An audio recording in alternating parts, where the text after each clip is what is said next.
Este fanfic fue creado por Miguel Ángel Caído. Si te gusta, suscríbete y activa la campanita. El Rey de Medellín. Capítulo 16. El principio del derrumbe. Medellín ya no era la misma. No era solo el ruido constante de helicópteros ni los retenes improvisados en las avenidas.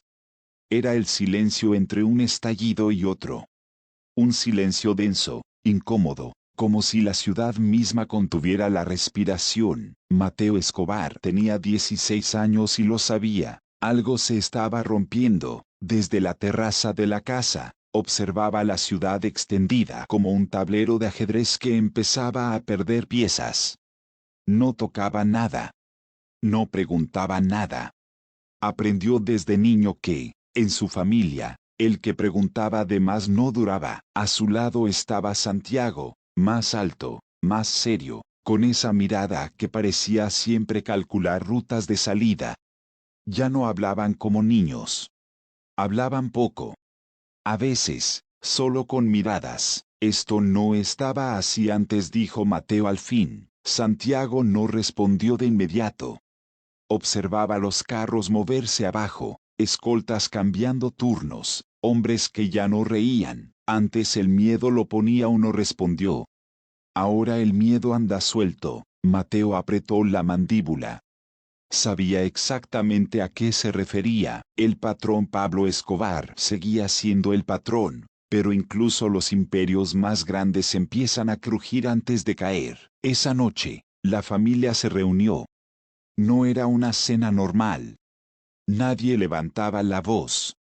Nadie bromeaba. La madre de Mateo observaba a sus hijos con una preocupación que ya no intentaba esconder. Los tíos hablaban en voz baja. Los escoltas parecían más tensos que de costumbre. Cuando Pablo entró, el ambiente cambió. No necesitó gritar. No necesitó imponerse. Su sola presencia ordenó la habitación. Mateo lo miró con atención.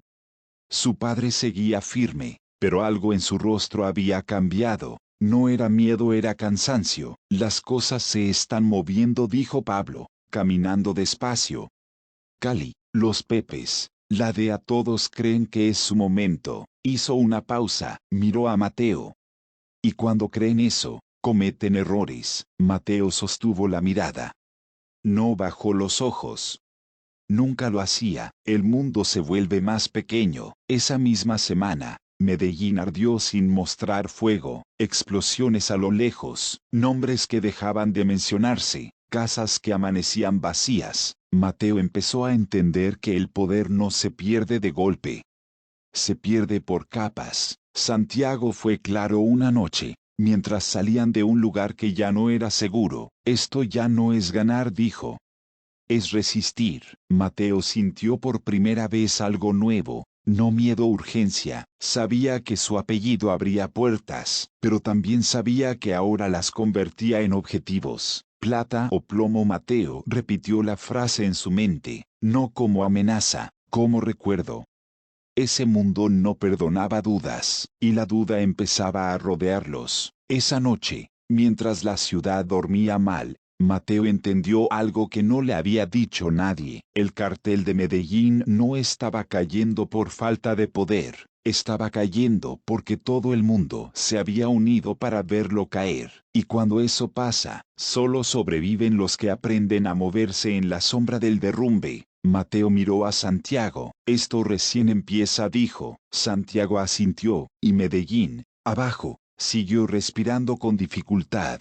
Capítulo 17. La Guardia Imperial no se formó con discursos, no hubo juramentos ruidosos ni promesas exageradas. La Guardia Imperial nació en silencio. Mateo lo entendió desde el principio. La lealtad verdadera no se pide, se reconoce. Y esos hombres ya habían demostrado la suya mucho antes de que él tuviera edad para comprender el peso de su apellido. Eran pocos. Los suficientes, hombres que no necesitaban levantar la voz, que no miraban directamente a los ojos, pero tampoco bajaban la cabeza. Algunos tenían cicatrices visibles.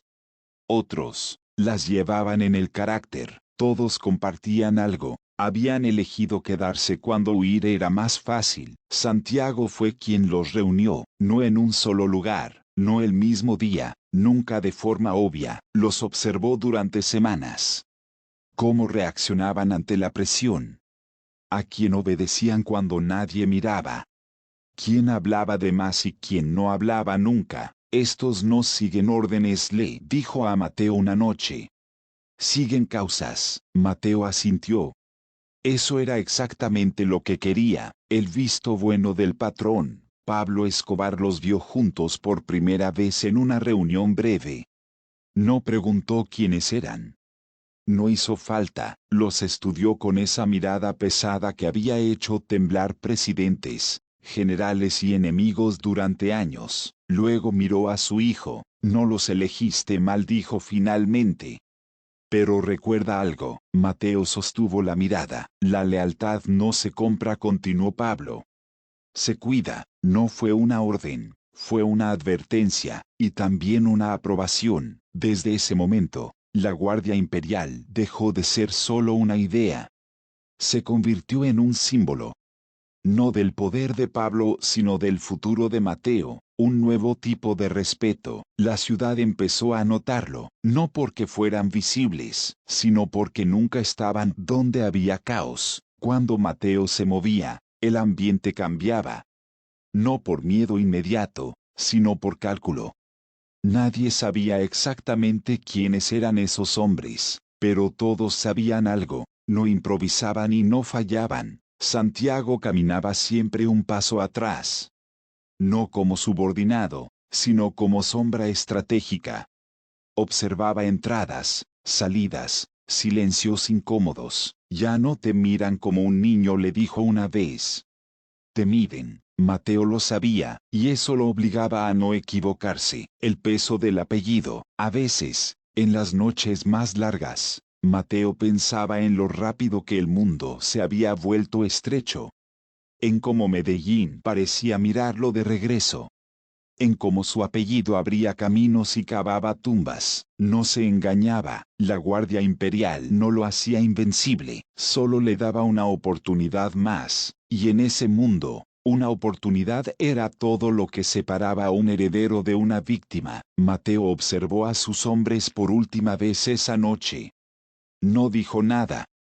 No hacía falta, ellos ya habían decidido, y eso, más que cualquier arma o amenaza, era lo que empezaba a convertirlo en alguien peligroso. Capítulo 18. El cerco, parte 1. Parte 1. El golpe externo. Medellín estaba sitiada sin que nadie lo anunciara oficialmente. No hubo comunicado, ni declaración pública, ni advertencia clara. Solo cambios pequeños que, juntos, formaban una amenaza imposible de ignorar. Más retenes. Más patrullas. Más caras nuevas haciendo preguntas que antes nadie se atrevía a hacer. Mateo Escobar lo notó antes que muchos. Tenía 16 años y había aprendido a leer la ciudad como otros leían mapas. Sabía cuando una calle dejaba de ser segura. Cuando un silencio no era normal.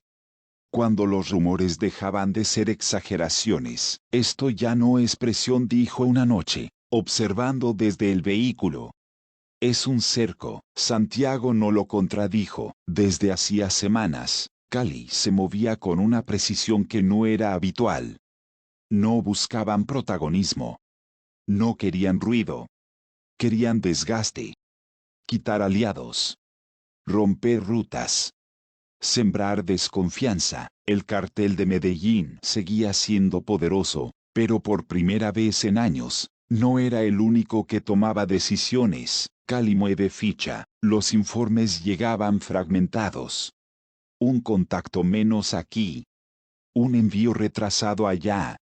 Un aliado que dejaba de responder llamadas. Nada definitivo, nada casual. Pablo Escobar lo sabía. En una reunión cerrada, con pocos presentes, escuchó sin interrumpir. Su rostro no mostró sorpresa, pero su silencio se volvió más largo de lo normal. Cali no quiere guerra abierta, dijo finalmente. Quiere que nos cansemos. Mateo observó a su padre desde un rincón. Seguía imponiendo respeto, pero ya no dictaba el ritmo. El tablero se había ampliado y había más jugadores, y los Pepes añadió uno de los hombres. Se mueven en la sombra. Atacan donde menos duele, pero deja marca. Pablo cerró los ojos un segundo. Eso sí era nuevo. La Guardia Imperial entra en juego. Santiago fue el primero en reaccionar, no con órdenes, con cambios. Rutas que variaban sin aviso, reuniones que se cancelaban a último momento, personas que dejaban de estar cerca de Mateo sin explicación. Mateo lo notó. ¿Qué pasa?, preguntó. Nada, respondió Santiago. Justamente eso, la Guardia Imperial no se mostraba, pero estaba más presente que nunca. No prevenían ataques visibles, prevenían errores, y en ese mundo, un error bastaba. El mensaje no fue un atentado, no fue una amenaza directa, fue peor. Una propiedad importante amaneció vacía, sin daños, sin señales de lucha, simplemente tomada. Cali no había disparado, había entrado. Pablo lo entendió al instante. Quieren que sepamos que pueden tocar lo que quieran. Mateo sintió un nudo en el pecho. No por miedo, por certeza. La guerra ya no era frontal, era quirúrgica, y apenas estaba comenzando. Capítulo 18 parte 2. La traición interna. La traición no llegó con un disparo, llegó con un silencio que no correspondía. Santiago fue el primero en notarlo. Un hombre dejó de aparecer en los reportes. No porque hubiera caído, ni porque hubiera huido. Simplemente dejó de estar donde siempre estaba. En ese mundo, la ausencia injustificada era más peligrosa que una amenaza abierta. No me gusta, dijo Santiago, revisando la información por tercera vez. Demasiado limpio. Mateo no preguntó quién. No necesitaba saberlo todavía. Aprendió que los nombres se dicen cuando ya no hay vuelta atrás. La Guardia Imperial empezó a moverse con más cuidado. No para atacar, sino para observar. Cambiaron patrones. Forzaron pequeñas pruebas. Dejaron caer información incompleta para ver quién reaccionaba. Alguien reaccionó. Las grietas dentro del cartel. La presión externa empezó a producir efectos internos. Viejas lealtades se tensaron. Socios históricos empezaron a exigir garantías. Otros, simplemente, comenzaron a pensar en su propia supervivencia. Pablo Escobar lo percibía, aunque no lo decía en voz alta. Cuando el cerco se cierra, murmuró una noche, los cobardes buscan salidas. Mateo estaba presente. Escuchaba más que hablaba.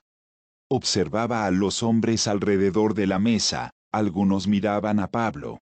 Otros evitaban hacerlo. Ahí estaba la respuesta. El error, la confirmación llegó de la forma más simple. Un movimiento que no debía hacerse se hizo. Un dato que solo unos pocos conocían apareció donde no debía. Una reunión cambió de lugar sin que nadie lo ordenara. Santiago no dudó. Tenemos una fuga, le dijo a Mateo. Y no es nueva. Mateo sintió el peso de la frase. No preguntó cómo lo sabía. Santiago nunca afirmaba algo sin estar seguro. La Guardia Imperial actuó con discreción. No hubo confrontación. No hubo escándalo. Solo un corte limpio, accesos retirados, llamadas que no se devolvían, puertas que dejaban de abrirse. El mensaje fue claro para todos los demás. Pablo fue informado esa misma noche. Escuchó sin interrumpir, con el rostro endurecido por años de decisiones irreversibles.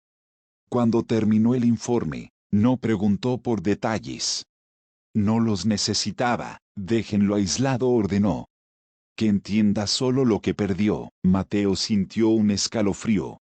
No por la dureza de la orden, sino por lo que representaba. El cartel ya no estaba castigando traiciones con ruido, ahora las borraba en silencio. El aprendizaje de Mateo. Esa madrugada, Mateo no durmió, entendió algo fundamental. El poder no se pierde cuando te atacan desde fuera. Se pierde cuando alguien de adentro deja de creer. Esto va a empeorar, le dijo a Santiago, sin dramatismo. Sí, respondió él. Y rápido, Mateo miró por la ventana. Medellín seguía ahí, pero ya no se sentía como antes. La ciudad no protegía. Observaba, y por primera vez, Mateo aceptó una verdad incómoda. Su apellido ya no bastaba, su futuro tendría que construirse entre ruinas. Capítulo 18 parte 3. La familia. La casa estaba llena, pero nadie se sentía acompañado. Las reuniones familiares ya no eran refugio. Se habían convertido en termómetros. Cada gesto, cada silencio, cada mirada evitada decía más que cualquier palabra. La madre de Mateo lo notó apenas cruzó el umbral. El ambiente estaba cargado de algo que no se podía nombrar sin romperlo. Mateo entró detrás de Santiago. No habló. Observó. Los tíos ocupaban sus lugares habituales, pero ya no parecían cómodos en ellos. Algunos bebían sin sed. Otros miraban el reloj como si el tiempo pudiera ofrecer una salida. La abuela permanecía sentada, erguida, con esa serenidad antigua que solo tienen quienes ya han visto demasiadas tormentas. Cuando Pablo apareció, el murmullo se apagó. No estaba distinto por fuera. El mismo porte. El mismo paso firme. Pero los que lo conocían de verdad notaron el cambio. Ya no miraba para imponer. Miraba para medir. Siéntense, dijo. No fue una orden dura. Fue peor, fue definitiva. Las palabras que pesan. La conversación comenzó con asuntos cotidianos. Demasiado cotidianos. Nadie mencionaba lo que todos sabían. Nadie decía Cali. Nadie decía Pepes. Nadie decía cerco, hasta que la madre de Mateo habló. La ciudad está rara, dijo, con suavidad. Los niños lo sienten. Aunque nadie se los diga, Pablo la miró. No con enojo. Con cansancio. La ciudad siempre ha sido rara, respondió. Solo que ahora finge normalidad. Mateo bajó la mirada por un segundo. No quería parecer desafiante, pero tampoco ausente. Estaba aprendiendo el equilibrio exacto que exigía ese mundo. Santiago permanecía en silencio. Su rol no era hablar ahí. Era escuchar lo que no se decía. Grietas visibles. Uno de los tíos intentó bromear. Nadie rió. Otro sugirió prudencia, viajes más cortos, menos exposiciones. Pablo no lo interrumpió. Eso fue lo que más inquietó a todos. La prudencia es útil, dijo Pablo al final. Pero no cuando nace del miedo. La palabra cayó pesada sobre la mesa. Mateo levantó la vista. Por primera vez, vio algo distinto en los ojos de su padre. No duda, sino conciencia del final. No del suyo, sino del ciclo. Esto no va a resolverse rápido, continuó Pablo. Y no todos van a aguantarlo. Nadie preguntó a qué se refería. Todos lo entendieron, padre e hijo. Más tarde, cuando la reunión se disolvió sin despedidas claras, Pablo llamó a Mateo a su estudio. No había escoltas, no había testigos, solo padre e hijo. Te están mirando, dijo Pablo, sin rodeos. Más de lo que crees. Mateo no lo negó, y van a hacerlo más, continuó. Porque cuando un imperio cae, todos quieren saber quién recoge los restos. Mateo sostuvo la mirada. No quiero restos, dijo. Quiero continuidad. Pablo lo observó largo rato. No como padre. Como líder. Eso tiene un precio, respondió. Y no siempre se paga con dinero. Mateo asintió. Ya lo sabía. La certeza esa noche. Mateo volvió a mirar Medellín desde lo alto. La Guardia Imperial estaba en su sitio. Santiago también. Todo parecía bajo control y, sin embargo, nada lo estaba. Entendió algo que le heló la sangre y le aclaró la mente al mismo tiempo. La caída no iba a ser un momento, iba a ser una etapa, larga, dolorosa, imparable. y él tendría que aprender a crecer mientras todo se desmoronaba. El apellido Escobar seguía pesando, pero por primera vez, Mateo sintió que el futuro no estaba escrito por su padre, sino por lo que él hiciera cuando ya no quedara nadie para protegerlo. Capítulo 19. La fractura. La fractura no se escuchó, se sintió. Fue una mañana sin explosiones ni sirenas, pero Medellín despertó con una tensión distinta. Las calles seguían llenas, los negocios abiertos, la vida avanzando, pero algo esencial se había roto por dentro. El cartel de Medellín ya no era una sola estructura. Era un cuerpo con grietas visibles. Mateo lo comprendió al escuchar los reportes de Santiago. No hablaban de pérdidas espectaculares. Hablaban de territorio que dejaba de responder, de aliados que pedían tiempo, de silencios donde antes había obediencia inmediata. Esto ya no es ataque, dijo Santiago. Es desgaste organizado. Mateo asintió. Cali no quería destruirlos de golpe. Quería verlos desarmarse solos. Cali toma ventaja. El cartel de Cali había aprendido algo fundamental observando a Pablo durante años. El poder absoluto genera enemigos inevitables. Ahora, jugaban con paciencia, no buscaban imponerse con violencia visible, sino con acuerdos, filtraciones y presión constante. Un contacto en el extranjero canceló un trato, un intermediario pidió garantías imposibles, una ruta dejó de ser viable temporalmente, demasiadas casualidades juntas. Pablo Escobar escuchaba los informes con el rostro endurecido. Ya no corregía cada palabra. Ya no levantaba la voz. Eso inquietaba más que cualquier grito. Están apostando a que nos cansemos, dijo. A que empecemos a desconfiar entre nosotros. Mateo observó la mesa. Vio miradas cruzarse. Vio gestos tensos. Vio lo que Cali quería provocar, y funcionaba. Los Pepes dejan marca, a diferencia de Cali. Los Pepes no jugaban a largo plazo, eran mensajes. Advertencias, símbolos. No atacaban estructuras grandes. Atacaban nombres. Historias. Pasados que volvían para incomodar. Mateo escuchó por primera vez a alguien decir en voz baja, esto ya no es solo por plata. Eso cambió todo. Cuando una guerra deja de ser económica, se vuelve personal. Y lo personal no se negocia. Pablo empieza a ceder terreno. No fue una decisión pública. No hubo anuncio. Pero algunos movimientos lo dejaron claro. Pablo ya no controlaba cada frente. Delegaba más. Escuchaba menos. Se movía con mayor cautela. Mateo lo notó una noche, al verlo revisar los mapas. Antes, Pablo señalaba. Ahora, preguntaba, ¿qué opinas? Le dijo a su hijo, sin mirarlo directamente. Mateo entendió el peso de ese momento. No respondió rápido, que no todos aquí están pensando en el final, dijo. Algunos solo quieren sobrevivir al próximo mes. Pablo apretó los labios. Eso siempre ha sido así, no respondió Mateo. Antes querían ganar.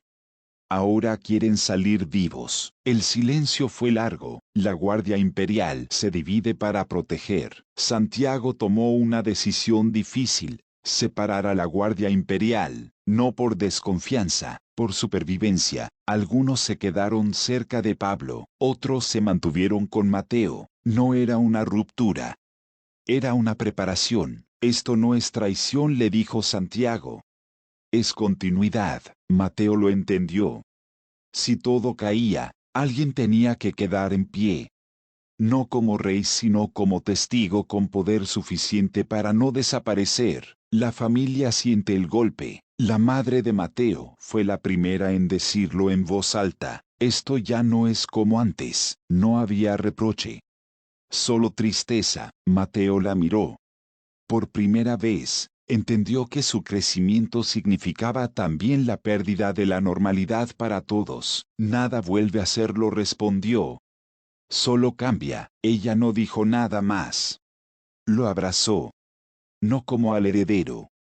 como a un hijo que estaba envejeciendo demasiado rápido. La certeza final. Esa noche, Mateo volvió a la terraza. Medellín seguía ahí, el cartel seguía funcionando, Pablo seguía siendo el patrón, pero la fractura ya era irreversible. Mateo pensó algo que no dijo en voz alta: los imperios no mueren cuando caen, mueren cuando ya no creen en su futuro. Y él, a sus 16 años, entendió que su destino no sería evitar la caída, sino aprender a caminar entre los restos. Capítulo 20. La catedral. La decisión no se anunció como una rendición, se presentó como un acuerdo. Para el Estado, era una victoria; para muchos enemigos, una señal de debilidad. Para Pablo Escobar era otra jugada. Mateo lo entendió desde el primer momento en que escuchó el nombre. La catedral no era una prisión común.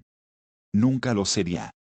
Era un espacio creado para encerrar a un hombre que no aceptaba jaulas y que había aprendido a construirlas a su manera. No va a durar, dijo Santiago cuando la noticia se confirmó. Ninguna cárcel hecha para él lo hará. Mateo no respondió. Observaba. Pensaba. Sabía que ese movimiento no significaba el final del cartel.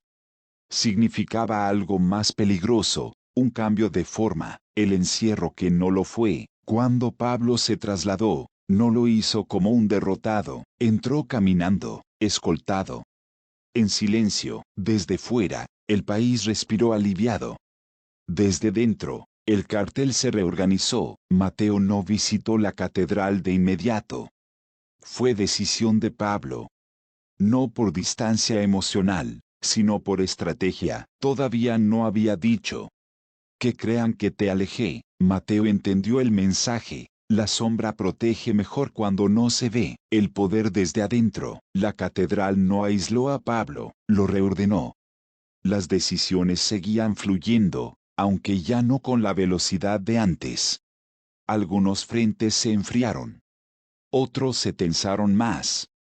El cartel ya no tenía un centro visible, sino varios núcleos intentando mantenerse unidos. Mateo empezó a recibir visitas indirectas. Mensajes disfrazados de cortesía.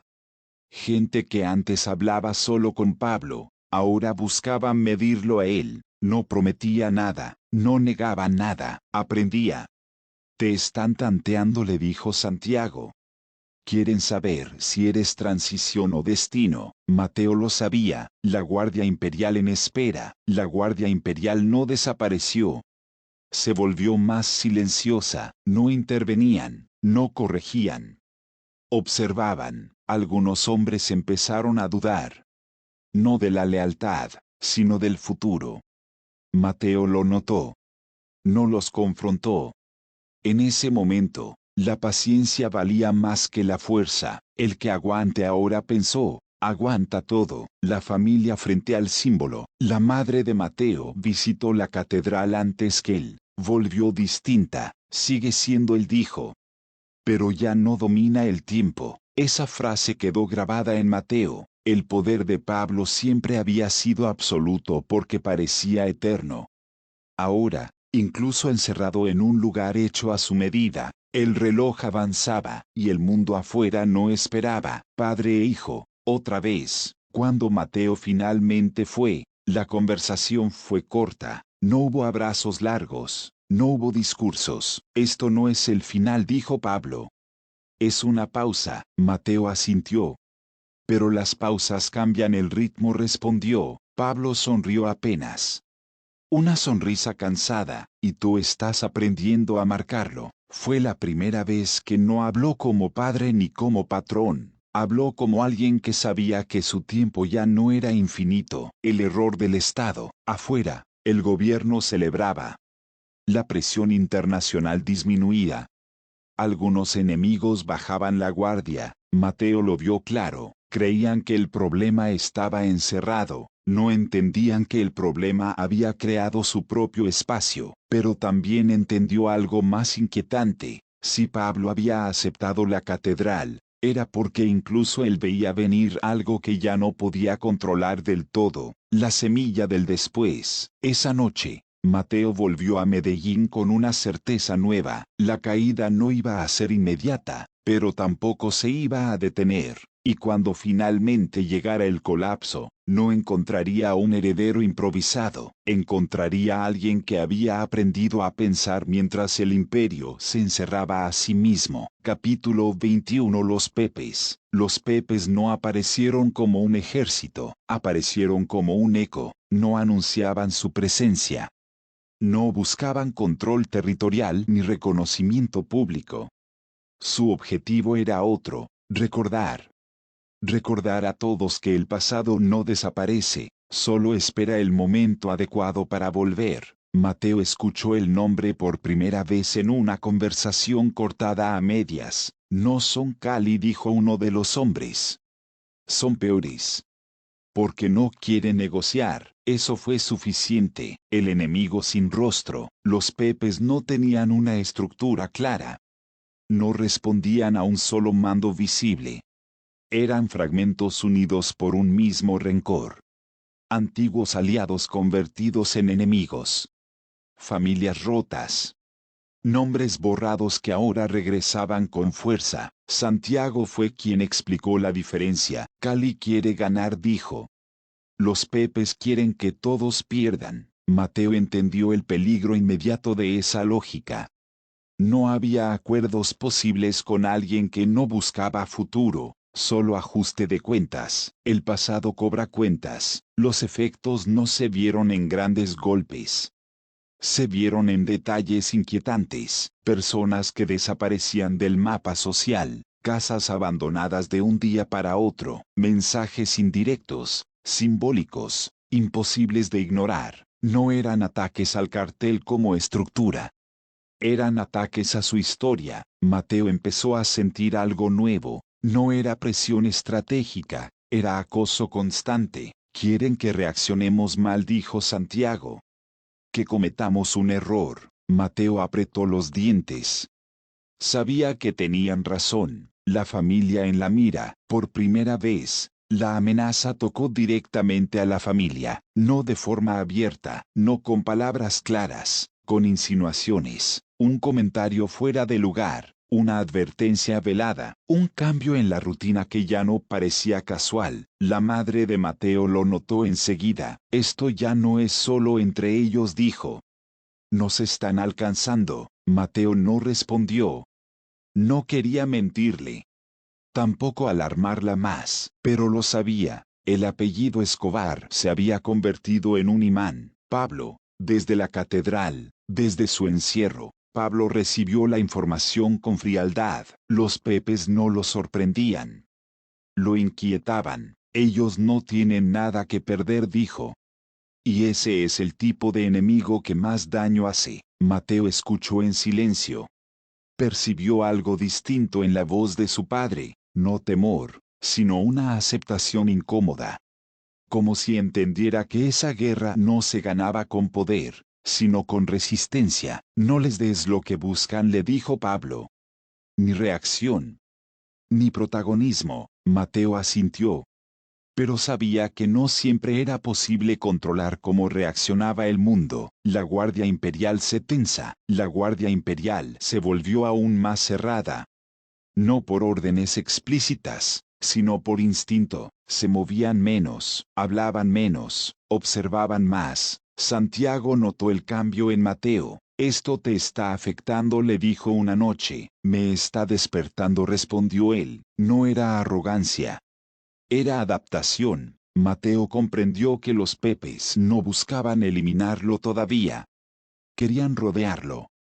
Hacerle sentir que no había lugar seguro.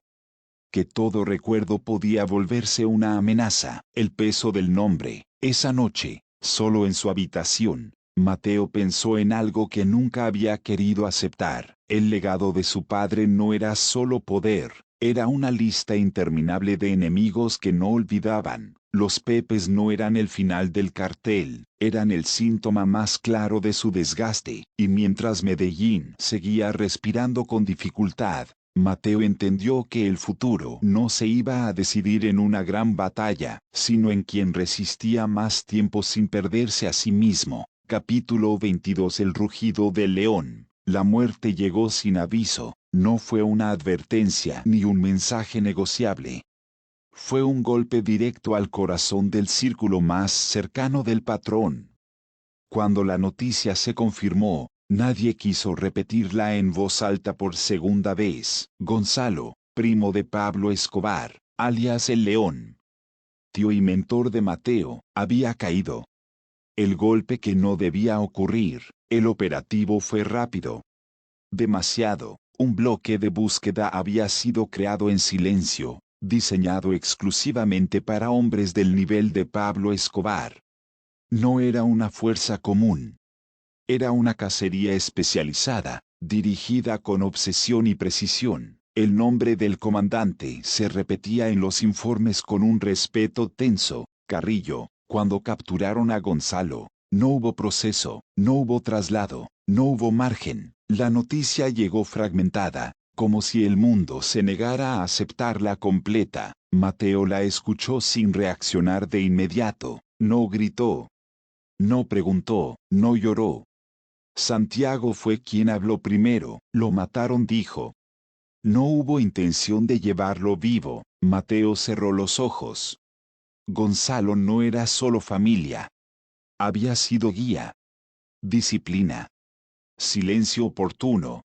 El hombre que le enseñó que el poder no se exhibe, se administra. El león había caído, y con él, una parte del equilibrio. Pablo Escobar recibe la noticia, desde la catedral. Pablo escuchó el informe completo sin interrumpir. No cambió de expresión. No levantó la voz, no pidió detalles, solo una pregunta. ¿Quién dio la orden? La respuesta no fue clara. Y eso fue suficiente para entenderlo todo. El Estado había cruzado una línea. El tablero se mueve. Mientras el golpe sacudía a Medellín, el cartel de Cali avanzaba. No celebraban públicamente. No lo necesitaban. Se expandían con paciencia, ocupando espacios que antes nadie se atrevía a tocar. Rutas, contactos, territorios que ahora parecían negociables. El equilibrio entre carteles se rompía, y con él, el pacto silencioso que había mantenido una falsa estabilidad. La catedral deja de ser intocable. La muerte de Gonzalo cambió el discurso político. El gobierno empezó a hablar de errores, de condiciones inaceptables, de traslado necesario. La catedral, que había sido presentada como solución, ahora era vista como problema. La orden se filtró antes de hacerse oficial. Trasladar a Pablo Escobar a otra prisión. Santiago fue claro cuando se lo dijo a Mateo. No va a pasar. Mateo lo sabía. Pablo no se iba a entregar. No otra vez. No después de eso. El asalto del ejército llegó al amanecer. No como visita, como invasión. Ruidos de helicópteros, órdenes superpuestas, un despliegue que buscaba demostrar control, pero Pablo ya había jugado sus cartas. La catedral no era una prisión común. Era un escenario diseñado para una sola cosa, salir cuando fuera necesario. Cuando las fuerzas especiales entraron, el lugar ya estaba vacío de lo que importaba. El patrón había escapado, el gobierno enfurecido. La reacción fue inmediata: fracaso, humillación, rabia. El bloque de búsqueda recibió una nueva orden: recapturar a Escobar, cueste lo que cueste. Ya no se hablaba de negociación, ni de acuerdos, ni de cárceles hechas a medida. Se hablaba de guerra. El rumor en Medellín, el rumor se expandió más rápido que cualquier comunicado oficial. Esto va a empezar de verdad. Mateo lo escuchó en distintas bocas, en distintos tonos, siempre con el mismo fondo: certeza. La muerte del león no había sido el final, había sido la señal. Mateo frente al cambio. Esa noche, Mateo se quedó solo, pensó en su tío, en lo que le había enseñado, en lo que vendría. No sintió miedo, sintió determinación. La caída del cartel ya no era solo política, era personal. Y mientras la ciudad se preparaba para lo inevitable, Mateo entendió que el mundo que conocía había terminado, la guerra no iba a anunciarse, ya había comenzado. Capítulo 23 Guerra abierta. La guerra no empezó con un anuncio oficial, empezó cuando nadie volvió a sentirse a salvo. Tras la fuga de Pablo Escobar, el país entró en una fase distinta. Ya no se hablaba de acuerdos fallidos ni de errores administrativos. El lenguaje cambió. Las palabras se volvieron más duras, más directas, más finales. El bloque de búsqueda se convirtió en presencia constante. No como fuerza visible, sino como una sombra que recorría ciudades, carreteras y conversaciones. El nombre de Carrillo empezó a circular con un peso distinto. No era solo un comandante, era el símbolo de una obsesión. Capturar a Escobar ya no era una meta, era una necesidad política. Medellín bajo presión. La ciudad aprendió a vivir con la tensión como fondo permanente. Negocios que cerraban más temprano, rutas que cambiaban sin explicación, personas que bajaban la voz al mencionar ciertos nombres. Mateo lo observaba todo con atención. Tenía 16 años, pero su mirada ya no era la de alguien que espera. Era la de alguien que evalúa. Esto ya no se controla desde un solo lugar, le dijo Santiago. Ahora todo es reacción. Mateo asintió. La estructura del cartel se había fragmentado. Algunos frentes resistían. Otros se deshacían. La Guardia Imperial seguía operativa, pero su función había cambiado. Ya no protegían un imperio estable, sino a personas específicas en medio del caos. Pablo en movimiento. Pablo Escobar ya no tenía un centro fijo, se movía. Cambiaba, desaparecía. Para el gobierno, eso era frustración pura. Para sus enemigos, una provocación. Para Mateo, una lección clara. El poder absoluto ya no estaba en controlar sino en sobrevivir. Los mensajes de Pablo llegaban de forma esporádica. Cortos. Precisos. No explicaba planes, no pedía opiniones, solo dejaba claro algo. Todavía estaba en juego. Cali aprovecha el momento. Mientras el Estado concentraba recursos en la cacería, el cartel de Cali avanzaba con más libertad. No atacaban de frente, no desafiaban públicamente, ocupaban vacíos, contactos que quedaban sin respaldo, rutas que cambiaban de manos, aliados que preferían estabilidad a lealtad histórica. Mateo lo entendió rápido. Cali no quiere esta guerra, dijo. Quiere lo que quede después. Santiago no lo negó, y eso los hace peligrosos. El peso del león, la muerte de Gonzalo, el león, no se diluyó con el tiempo. Al contrario, se convirtió en referencia constante, en advertencia, en herida abierta. Mateo lo recordaba sin dramatismo. Pensaba en sus palabras, en su forma de observar antes de actuar. Entendió que su tío había sido parte de una generación que ya no volvería. La nueva guerra no respetaba códigos antiguos. La familia se repliega. La familia Escobar se volvió más discreta. Menos reuniones, menos rostros conocidos, más silencios incómodos. La madre de Mateo lo miró una noche como si quisiera memorizarlo. Prométeme que no te vas a perder, le dijo. Mateo no respondió de inmediato. No porque no quisiera, sino porque no sabía si podía prometerlo. Voy a cuidarme, dijo al final. No era lo mismo. Ambos lo sabían. El rumor se vuelve certeza. En las calles, el rumor dejó de ser rumor. Esto va para largo. No hay marcha atrás. Ahora sí se rompió todo. El Estado había apostado todo a la captura. Pablo había apostado todo a resistir. Los carteles rivales apostaban a heredar. Y en medio de todo, Medellín soportaba. Mateo entiende su lugar. Esa noche, Mateo volvió a la terraza. No buscaba respuestas. Buscaba claridad. La guerra abierta no era solo entre el gobierno y su padre. Era una reconfiguración completa del mundo que había conocido.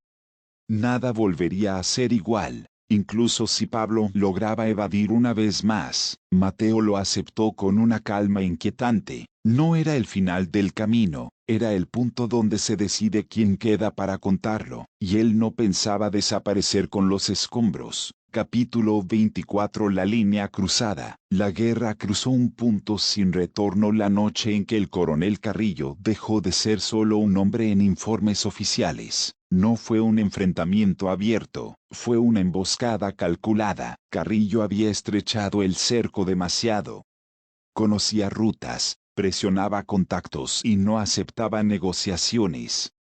Para Pablo Escobar, ya no era un enemigo más, era un mensaje que debía ser respondido. Cuando Carrillo cayó, el impacto fue inmediato. El Estado perdió a uno de sus hombres más visibles. El bloque de búsqueda no se debilitó, se radicalizó.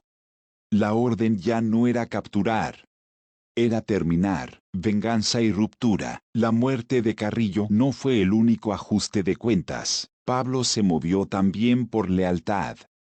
La memoria del primo asesinado seguía viva, y el nombre de quienes lo habían perseguido comenzó a tomar forma bajo una sigla que ya circulaba en voz baja. Los Pepes no eran un cartel tradicional, no respondían a una sola jerarquía, eran enemigos con un solo objetivo: derrocar al patrón. Mateo escuchó ese nombre por primera vez en una conversación tensa, sin dramatismo. No buscan dinero, dijo Santiago. Buscan borrar a Pablo. Eso lo hizo más peligroso. Cali entra al juego. La confirmación llegó poco después. Desde Cali también se movían fichas. No de frente, no con comunicados, sino con contactos, filtraciones y alianzas silenciosas. Pablo lo supo. Y reaccionó, ordenó un golpe para marcar territorio. No como advertencia, sino como recordatorio de que aún tenía alcance. El ataque no salió como esperaba. El objetivo no cayó. El ruido fue mayor que el daño, y ese error cambió todo. Fue la gota que rebalsó el vaso. La DEA se acerca. Hasta entonces, la DEA había observado, presionado y documentado. Después de ese fracaso, empezó a actuar. Los rumores se confirmaron rápido. Contactos entre agentes extranjeros y los Pepes. Información compartida. Intereses alineados por conveniencia, no por confianza. Para Pablo, eso era traición abierta. Para el Estado, una oportunidad. Para Mateo, una señal clara de que la guerra ya no tenía fronteras. El enojo del patrón. Pablo no escondió su furia, no gritó, no improvisó, ordenó. Los Pepes pasaron a ser prioridad absoluta. No como grupo, sino como idea. Cualquiera que se les pareciera, que los ayudara o que los mencionara, entraba en la lista. Quieren mi lugar, dijo una sola vez. Entonces que entiendan lo que cuesta. Mateo escuchó eso sin entusiasmo. Sabía que esa lógica ya no construía imperios. Solo dejaba ruinas. Mateo observa el cambio. A sus 16 años, Mateo entendió algo que antes no había sido tan claro. El poder de su padre ya no estaba creciendo. Estaba resistiendo. La Guardia Imperial seguía fiel. La familia seguía protegida. Pero el cerco era real. Esto ya no es ganar, le dijo a Santiago. Es durar. Santiago no respondió. No hacía falta. El país contiene el aliento. Con Carrillo muerto, los Pepes activos, Cali avanzando y la DEA cada vez más cerca, Colombia entró en una fase donde nadie controlaba del todo el tablero. Todos se vigilaban, todos se preparaban, nadie confiaba. La guerra ya no era silenciosa, y lo peor apenas empezaba. Capítulo 25. El cerco. La Guardia Imperial empezó a caer sin avisos ni ceremonias. Algunos murieron en operativos silenciosos. Otros desaparecieron en procesos judiciales que no llevaban el sello de Colombia, sino el de cárceles federales en Estados Unidos. La lealtad ya no bastaba contra un enemigo que jugaba en varios frentes al mismo tiempo. Para Pablo Escobar, aquello no fue una sorpresa. Fue la confirmación de lo inevitable. La presión extranjera, la DEA, aliada con los pepes, comenzó a operar con precisión quirúrgica. No atacaban al patrón directamente, lo rodeaban, capturaron hombres clave, golpearon redes logísticas, y luego fueron más lejos, la familia. Cuando intentaron sacar a los suyos del país, el plan falló. Rutas cerradas, permisos negados, vigilancia constante. No estaban presos oficialmente, pero tampoco eran libres. Era una jaula sin barrotes, diseñada para enviar un mensaje claro: entrégate o todos pagarán. Pablo entiende el juego. Pablo comprendió la estrategia al instante. No era una cacería común. Era un asedio psicológico, un intento de quebrarlo donde más dolía. Por primera vez, no respondió con explosiones ni amenazas públicas. Respondió con silencio. Un silencio tenso que inquietó incluso a sus propios aliados. Sabía que cada movimiento ahora tenía consecuencias irreversibles. Mateo en la sombra, mientras el país entero contenía el aliento. Mateo y sus primos Santiago permanecían ocultos, no en una finca conocida, no en una ruta habitual, una casa de seguridad que solo conocían Pablo y los más cercanos a la sangre. Allí había dinero suficiente para sobrevivir años, armas guardadas con disciplina y mercancía que nunca vería la luz mientras durara el cerco. Mateo no se sentía prisionero, pero tampoco libre. A los 17, entendía que el poder real no era disparar, sino saber cuándo no hacerlo. Nos quieren vivos, dijo Santiago una noche. Eso es peor que muertos. Mateo asintió. Ya lo sabía, el heredero observa. Desde ese encierro estratégico, Mateo vio algo que nunca había visto antes: a su padre acorralado, no por miedo, sino por responsabilidad. La caída no había ocurrido aún, pero el imperio ya estaba herido. Mateo empezó a comprender que, si el patrón caía, no sería por debilidad sino porque el mundo había cambiado, y él tendría que decidir qué hacer con lo que quedara. Capítulo 26. Orgullo acorralado. Era cuestión de tiempo, no había dudas. El cerco era completo. Invisible y tangible al mismo tiempo. La presión no venía solo de armas ni de operaciones, venía de cada mirada de la DEA, de cada movimiento de los pepes, de cada avance del cartel de Cali, de cada intento fallido de la familia por escapar. Para Pablo Escobar, ese tiempo no era aliado. Nunca lo había sido.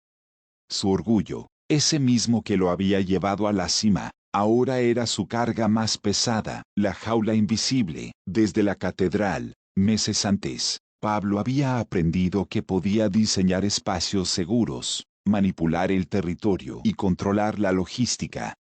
Pero incluso sus estrategias más sofisticadas tenían límites. Ahora, la casa de seguridad donde Mateo y Santiago se ocultaban era su último refugio real.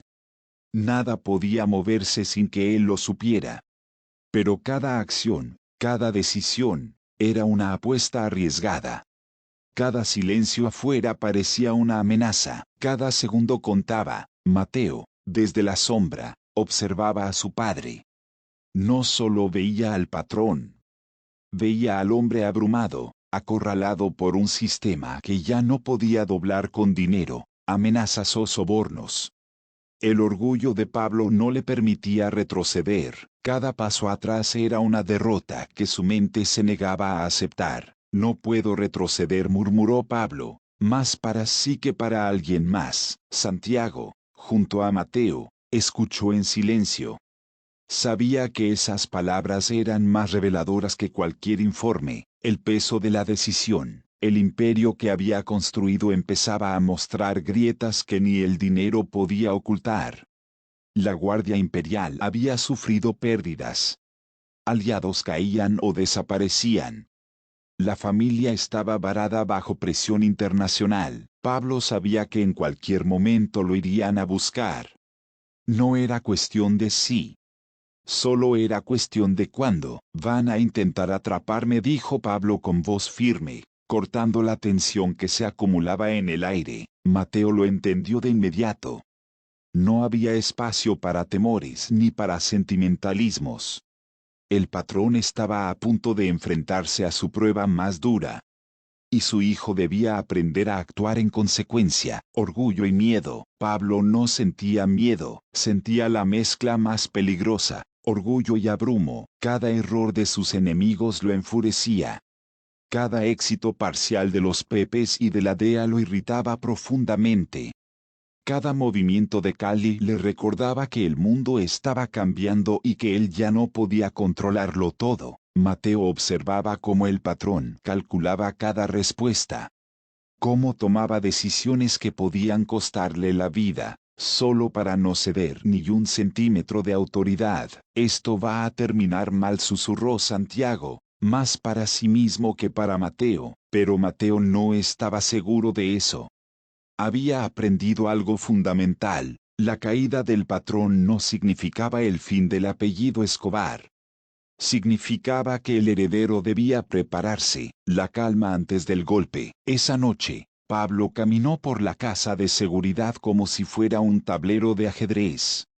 Cada puerta, cada ventana, cada habitación era un espacio que debía dominar mentalmente antes de que lo intentaran invadir. Mateo y Santiago lo observaban, no como niños, no como admiradores, sino como aprendices. El orgullo de Pablo no lo dejaba pensar en rendición, el acorralamiento no lo dejaba errar, y mientras el reloj avanzaba, Mateo entendió que el momento decisivo estaba cerca. La guerra estaba por convertirse en la tormenta final. Capítulo 27. Tormenta final. El aire estaba cargado, no con humo ni explosiones, con expectativa, con certeza de que algo grande estaba a punto de ocurrir. El cerco sobre Pablo Escobar ya no era solo estratégico, era personal. Los Pepes, la DEA y el cartel de Cali habían coordinado movimientos precisos. Cada recurso, cada aliado capturado o eliminado, tenía un solo objetivo: derribar al patrón. Mateo lo sintió primero desde la casa de seguridad. No había señales externas, solo el silencio tenso y la rutina alterada de los hombres que los protegían. Hoy vendrán, susurró Santiago. Mateo asintió. A sus 17 años, sabía que la diferencia entre vivir y morir dependía de estar un paso adelante, siempre. El primer golpe, el ataque, llegó sin previo aviso. No fue explosión, no fue alarma.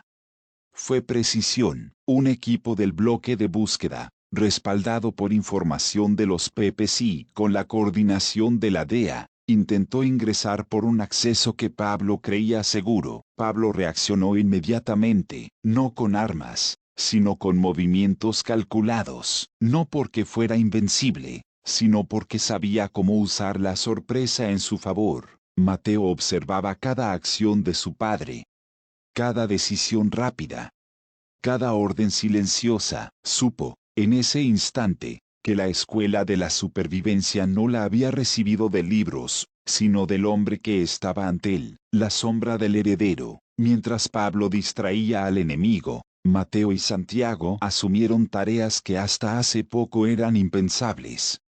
No era heroísmo ni rebeldía, era necesidad. Aseguraron rutas de escape internas, revisaron armas y comunicaciones, y prepararon escondites que solo ellos conocían. Si caemos, que no sea por descuido, dijo Mateo, con voz firme. Santiago asintió, reconociendo la madurez repentina de su primo. Primeras bajas del círculo cercano. El ataque dejó marcas inmediatas. Algunos hombres de la Guardia Imperial fueron heridos o capturados. Aliados antiguos que antes parecían inamovibles, ahora dudaban. Pablo lo observaba todo, controlando lo que podía, aceptando lo que no.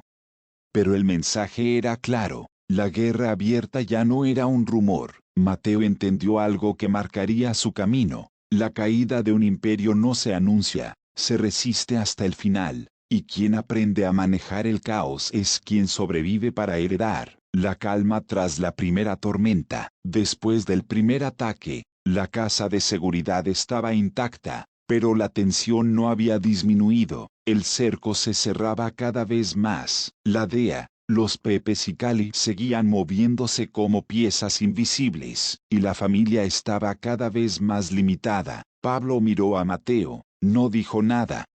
Pero en sus ojos estaba el mensaje: esto no es un juego. Esto es tu escuela final. Mateo lo entendió. No era el momento de admirar, era el momento de aprender a liderar bajo fuego. Capítulo 28. El cerco se aprieta. La ciudad parecía dormir, pero en cada calle, en cada sombra, se sentía la presencia de enemigos. El patrón ya no era solo un hombre. Era un objetivo marcado. Los Pepes avanzaban sin descanso. La DEA acechaba con cada movimiento y el cartel de Cali consolidaba su dominio en territorios estratégicos. La presión se volvió constante, ineludible. Mateo lo sintió desde la primera luz del día. No había rumores. No había advertencias. Solo un silencio que gritaba peligro. Cada segundo cuenta, dijo Santiago, ajustando armas y revisando mapas. Ellos quieren que cometamos un error. Mateo asintió. Ya no eran niños jugando a ser adultos. La guerra los había hecho vigilantes, calculadores, fríos, ataques simultáneos. Los primeros informes llegaron rápido. Varios aliados capturados, rutas cortadas, comunicaciones interrumpidas. El bloque de búsqueda y los Pepes operaban en coordinación. Cada golpe tenía un propósito. Cada falla dejaba claro que no había espacio para descuidos. Pablo reaccionó con la frialdad de siempre, pero Mateo y Santiago notaron algo nuevo, la inquietud contenida de un hombre que hasta entonces parecía imparable. Esto no va a terminar hoy, dijo Pablo, mirando a los jóvenes. Pero necesitamos movernos antes de que lo hagan ellos. Mateo comprendió. No solo estaba observando la estrategia de su padre, estaba aprendiendo a liderar en tiempo real bajo presión extrema, la familia bajo amenaza. Los ataques no solo eran físicos. La presión también era psicológica. La familia de Pablo estaba varada, limitada en movimiento, vigilada. Cada intento de escapar se frustraba antes de empezar. La DEA y los Pepes habían aprendido que controlar a los allegados era la forma más efectiva de controlar al patrón. Mateo sintió una mezcla de ira y responsabilidad.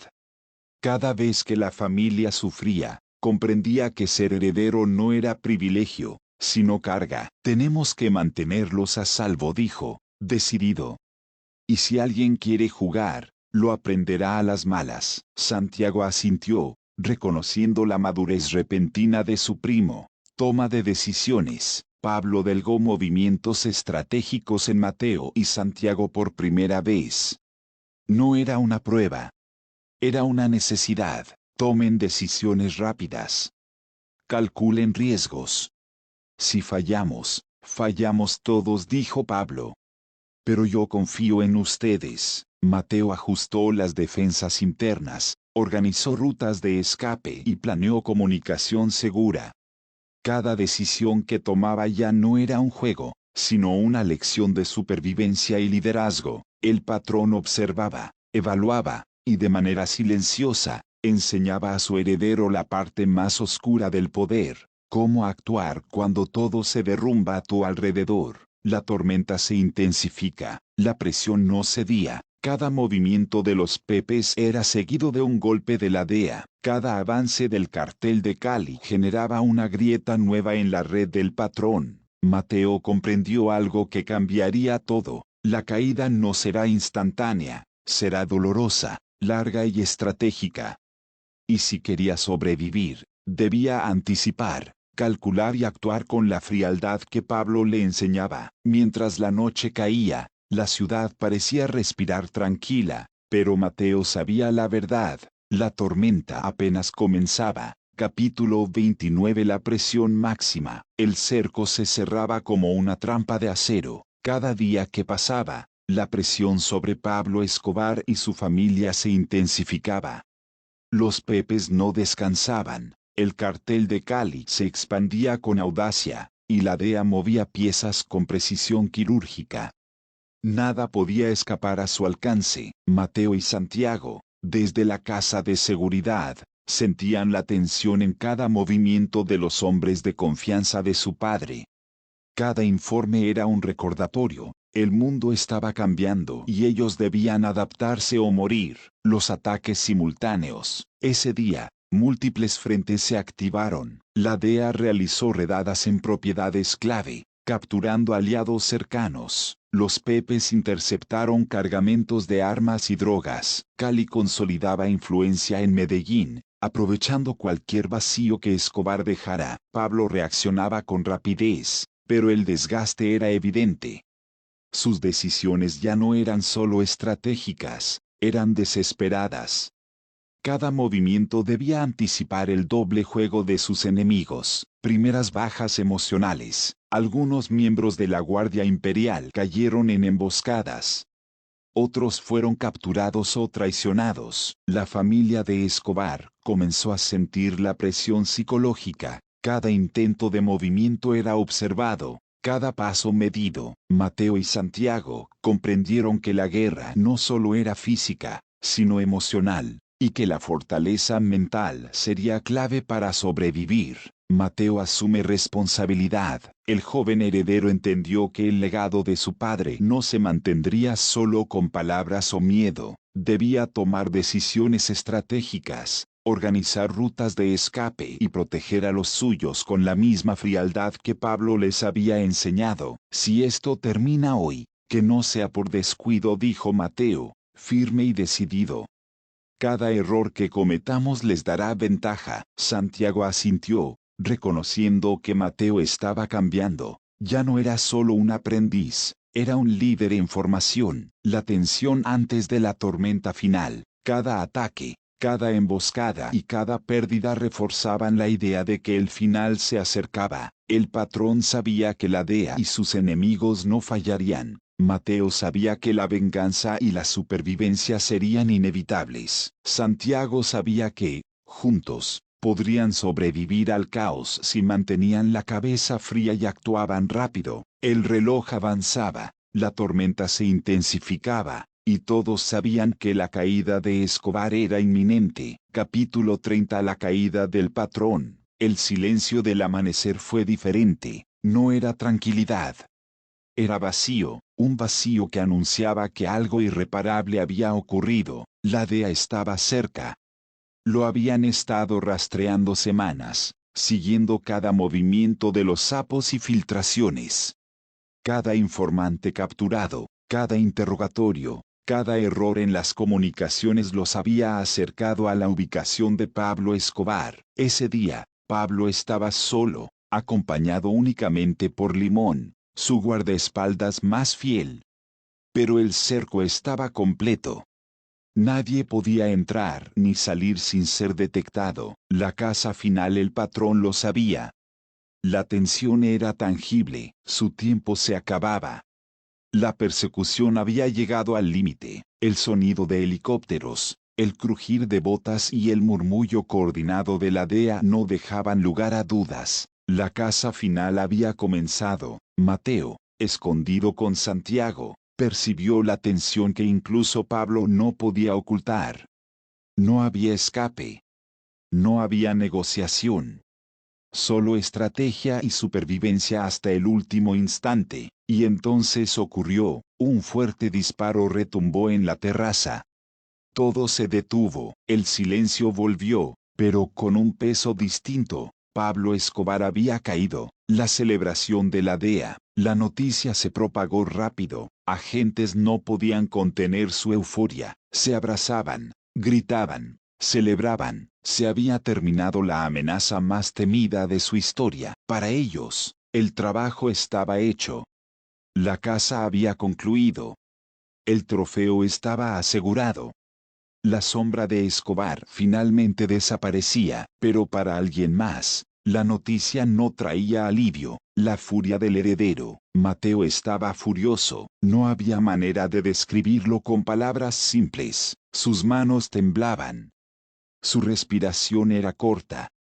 su mente, una tormenta de rabia y decisión. No. Gritó en silencio, mientras Santiago lo sujetaba. No puede ser, el patrón no era solo su padre. Era la fuente de su aprendizaje, su guía, su escuela de poder.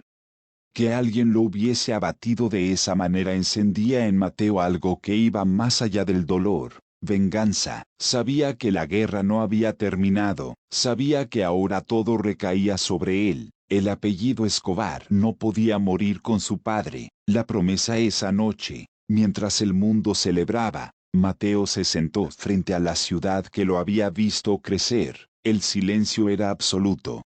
La muerte de su padre era un hecho innegable, pero dentro de él, algo despertó. Juro que no quedará nada sin pagar, dijo con voz firme. Juro que nadie quedará impune. Santiago lo miró. No dijo nada. No hacía falta. Ambos sabían que la venganza, la supervivencia y la herencia del patrón comenzaban ese mismo instante. La casa había terminado para Pablo Escobar, pero la historia de Mateo Escobar apenas comenzaba.